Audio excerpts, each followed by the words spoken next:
She only wanted his money, so he got payback on her wedding day. Dino felt his heart beating rapidly inside his chest. Why did she do this?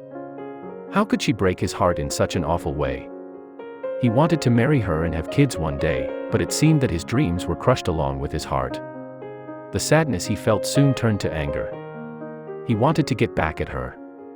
She wouldn't get any warning or compassion from him when he planned his scheme.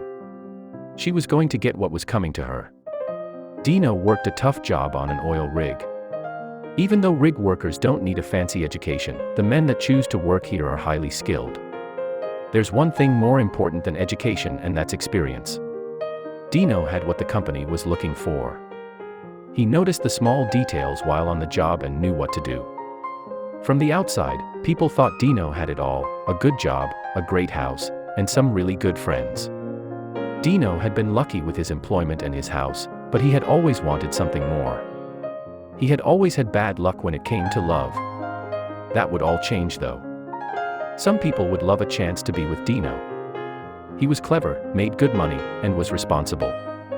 He was also very humble and didn't brag about what he had. After saving up enough, he paid for a beautiful condo in full. The only thing Dino felt he didn't have was a girl that he could share his joy with. What Dino didn't realize was that the next woman to come into his life would try to destroy it.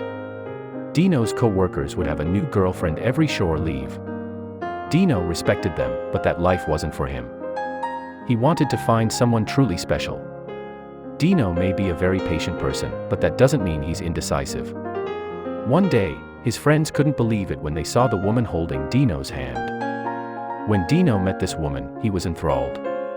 Andrea was a beautiful woman who looked like a movie star. She could have easily been on the cover of Vogue. Dino's co-workers were also speechless when they saw his new girlfriend. But not for the same reason as others. A lot of Dino's friends were happy for him when he found Andrea. Others had their suspicions. One friend in particular named Josh thought she was the most selfish, attention-seeking woman he'd ever seen. Dino couldn't have known this at the time, he couldn't see the future. But warning signs soon started appearing.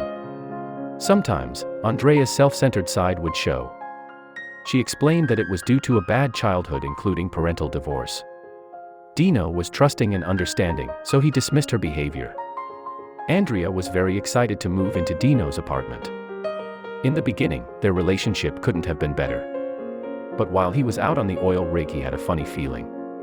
Dino started getting bank statements he couldn't explain. Andrea had his card so she could get the necessities while he was at work. But the grocery bill exceeded $300. And another $200 just a few days later. She couldn't have been eating through $500 in just a few days. She must have been getting cashbacks from the store and pocketing them. Dino had a very bad feeling. Dino had suspicions now.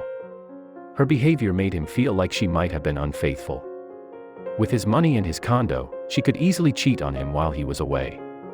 With the high likelihood of Andrea cheating on him, Dino decided to come up with a plan. He came home early to find something shocking. That's when things got worse.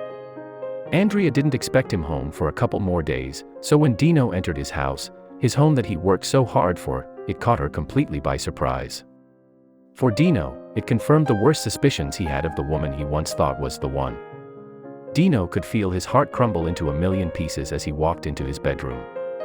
The woman he wanted to marry and grow old with was indeed cheating on him. But Dino kept his cool. He didn't lose his temper, he just told the guy to get out. He then told Andrea to get out too. He handed her the key to a hotel room, $50 for cab fare, and told her to leave. But Andrea wasn't leaving. Andrea kept screaming, crying, apologizing, proclaiming her love for him in one breath, and cursing him with the next. This ended up with Dino telling his security guard to call the cops. Andrea wasn't on the lease, so once the police arrived and verified who owned the home, they removed her. That should have been the end of it, but Andrea was vindictive. Dino had taken away a lot of the comforts Andrea had become used to. His cash, his card, and his home. Andrea had to face the music. Dino wasn't going to provide for her any longer. He took all of Andrea's things and had them placed in a storage unit. But Andrea wasn't going to just sit around and be snubbed in that manner. She wasn't going to let him leave her in the dark. She was going to hit Dino where it hurts. Dino's pride and joy, aside from his condo, was his white Chevy Monte Carlo. Several weeks after the breakup, Dino returned home from another stint at the oil rig. Instead of finding his car in tip-top condition, he found something much worse. 4 flat tires, a smashed windshield, and a can of red paint had been poured over it. All of Dino's friends wondered who would do such a thing. But Dino knew the answer. Andrea had just done something that Dino would never be able to forgive. While most men would hit back where it hurts immediately, Dino decided to be patient. He knew that the perfect time to strike wasn't now. Dino returned to his routine as if nothing had ever happened. But he hadn't forgiven or forgotten what Andrea had done to him.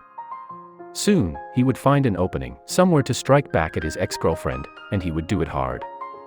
Dino would never forget what she did, so when he learned that she was getting married, he started plotting. He learned of the engagement through a friend of his, Nancy. Her sister, Kathy, happens to be very good friends with Andrea, but Nancy knew the real Andrea and passed the information on to Dino.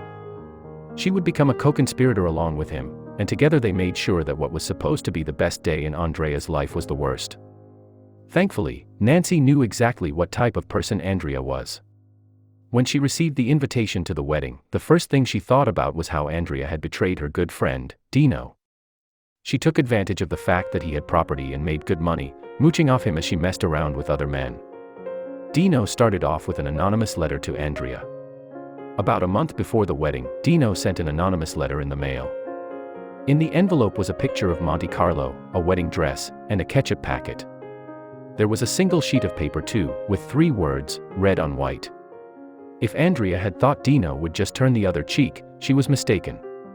He hadn't forgotten what she had done to his heart and his car, and neither had she. He was going to get his revenge, and with this mysterious message, she knew it was coming. The note was enough to make Andrea worry about her pure white wedding dress. Nancy had given Dino a little piece of information that she had heard from her sister, the name of the store where Andrea was getting her dress. Dino went to the store and asked the guy if he wants to make an easy $100. All he had to do is call Andrea, and tell her that they need her to come to the shop and choose the red lace trim for her gown. Andrea showed up 20 minutes later, freaking out, and demanding to know what this was about. Dino's friend continued. The guy said he got a call from her fiancé and ordered the red lace for the dress. Andrea knew that it wasn't the fiancé, but she had a pretty good idea of who was behind the sabotage. She was freaking out with good reason. His staining her white dress red wasn't a matter of if to her, but rather a matter of when. She was spooked. With the wedding soon approaching, bride-to-be Andrea was freaking out. Dino waited until there were just a couple of weeks left until the big day. Nancy slipped up and told her sister that a friend of Dino's worked at the company hired to cater the food for Andrea's wedding. Andrea flipped out as soon as she heard this. She immediately deleted the pasta dishes and had tomatoes removed from the salads in fear that Dino's non-existent buddy might dump a plate on her. This wasn't where it would end, though. Dino had about 30 different red lipsticks sent to Andrea's house from a variety of Amazon sellers, all paid from prepaid credit cards. She wasn't able to trace them back to him, but she knew it was him. Dino then had a red Sharpie placed under her windshield wipers for her to find one fine morning. By the time of the wedding day, she was a complete wreck, expecting to be sprayed by red paint at every turn. It was supposed to be the happiest day of her life. In reality, it was in Dino's interest for the wedding to be really enjoyable for all of Andrea's guests, just not her.